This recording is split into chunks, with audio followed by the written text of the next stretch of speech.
নমস্কার বন্ধুরা, শ্রাবণীর পঞ্চব্যঞ্জনে আপনাদের সকলকে জানাই স্বাগত। আশা করি আপনারা সকলেই সুস্থ আছেন, ভালো আছেন। আজ আমি বানিয়ে ফেলব জাপানিজ ডোরা কেক।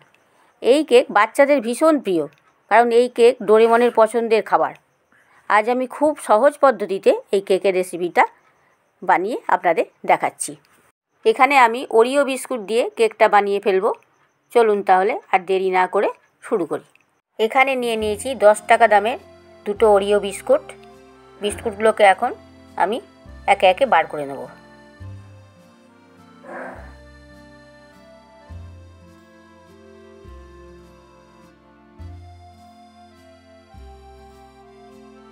এবার বিস্কুটগুলোর থেকে ক্রিমগুলোকে আলাদা করে নিচ্ছি, নিয়ে একটা প্লেটে রেখে দিচ্ছি।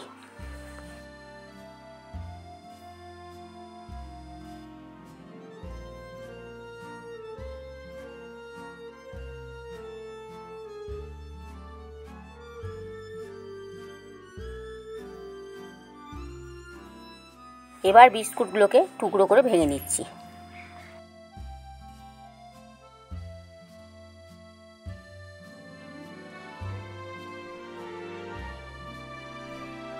এইবার বিস্কুটগুলোকে মিক্সিং জারের মধ্যে নিয়ে ব্লেন্ড করে নেব। বিস্কুটগুলো ব্লেন্ড করা হয়ে গেছে, একটা পাত্রে ঢেলে নিচ্ছি। এখানে নিয়ে নিয়েছি 20 টাকা দামের একটা ডেয়ারি মিল্কের চকলেট। এটাকে ভেঙে নিচ্ছি। এই চকলেটগুলো গলিয়ে নেব।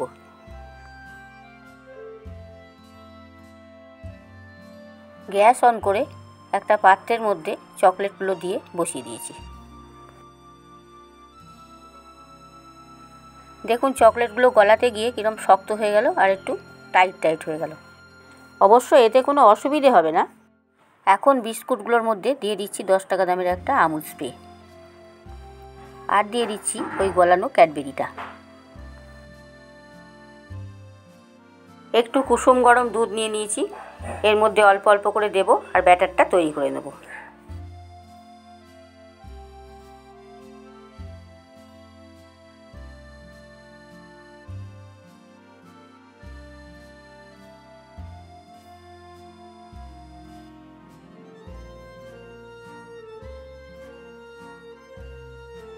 কনসিস্টেন্সিটা খুব মোটাও হবে না, পাতলাও হবে না। যদি দেখেন মোটা হয়ে গেছে তাহলে একটু দুধ দিয়ে পাতলা করে নেবেন। এর মধ্যে দিয়ে দিচ্ছি 1 চা চামচ বেকিং পাউডার আর 1/2 চা চামচ বেকিং সোডা। এর মধ্যে অল্প একটু দুধ দিয়ে এটাকে অ্যাক্টিভ করে নেব।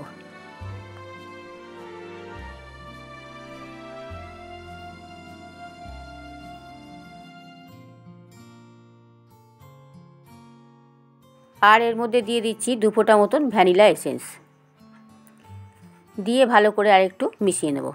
দেখুন ব্যাটারটা সম্পূর্ণ তৈরি হয়ে গেছে। কনসিস্টেন্সিটা ঠিক এইরকম হবে। এখন গ্যাস অন করে গ্যাসে একটা কড়াই বসিয়ে দিয়েছি। 3-4 ফোঁটা মতন তেল এর মধ্যে দিয়ে দিলাম, দিয়ে ব্রাশ করে দিলাম।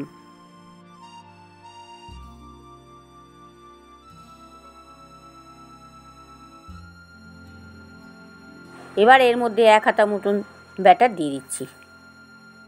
ব্যাটারটা দেওয়ার পরে 2-3 মিনিট মতন ঢাকনা চাপা দিয়ে রেখে দেব। ঢাকনাটা খুলে দিলাম। দেখুন ওপর পিঠটা হয়ে গেছে, কিরকম ফুটো ফুটো হয়ে গেছে। এবার অপর পিঠটাও উল্টে দিচ্ছি। অপর পিঠটাও 2-3 মিনিট মতন ঢাকনা দিয়ে রেখে দেব।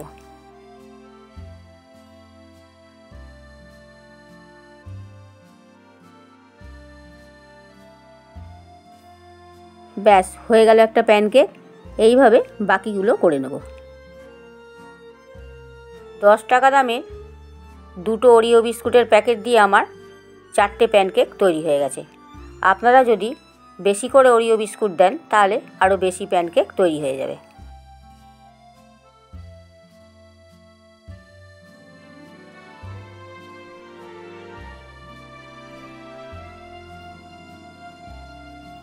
দেখুন ওপরটা কীরকম ফুলে উঠেছে আর ফুটো ফুটো হয়ে গেছে।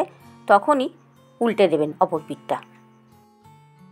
এখানে কোনো রকম চিনি ব্যবহার করিনি, আপনারা চাইলে চিনি ব্যবহার করতে পারেন।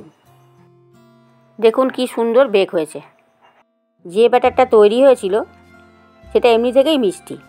এর মধ্যে ছিল ওরিও বিস্কুট, ক্যাডবেরি, তারপর আমুল স্প্রে, সেই জন্য আমি আর চিনি ব্যবহার করিনি।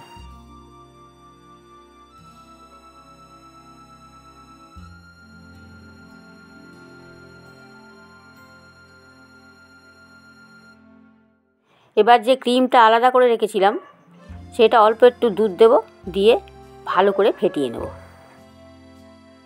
যদি চামচে করে ফেটাতে অসুবিধে হয় তাহলে পরে হাতে করে ফেটাতে পারেন, আবার বিটারের সাহায্য নিতে পারেন।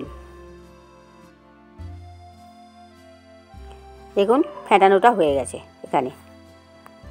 দেখুন এখানে 4খানা প্যানকেক তৈরি হয়ে গেছে। একটু ঠান্ডা হওয়ার পর ক্রিমটা লাগাবো। গরম অবস্থায় লাগানো যাবে না, তাহলে ক্রিমটা একদম গলে যাবে। এখন এগুলো ঠান্ডা হয়ে গেছে, ক্রিমটা ভালো করে লাগিয়ে দেবো।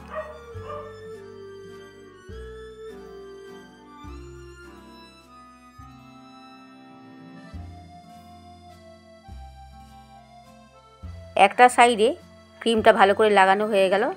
এইবার অন্য একটা কেক এর ওপর দিয়ে চাপিয়ে দেব। ব্যাস রেডি হয়ে গেল ডোরেমনের ফেভারিট ডোরা কেক। এইভাবে আর একটাও তৈরি করে নিচ্ছি।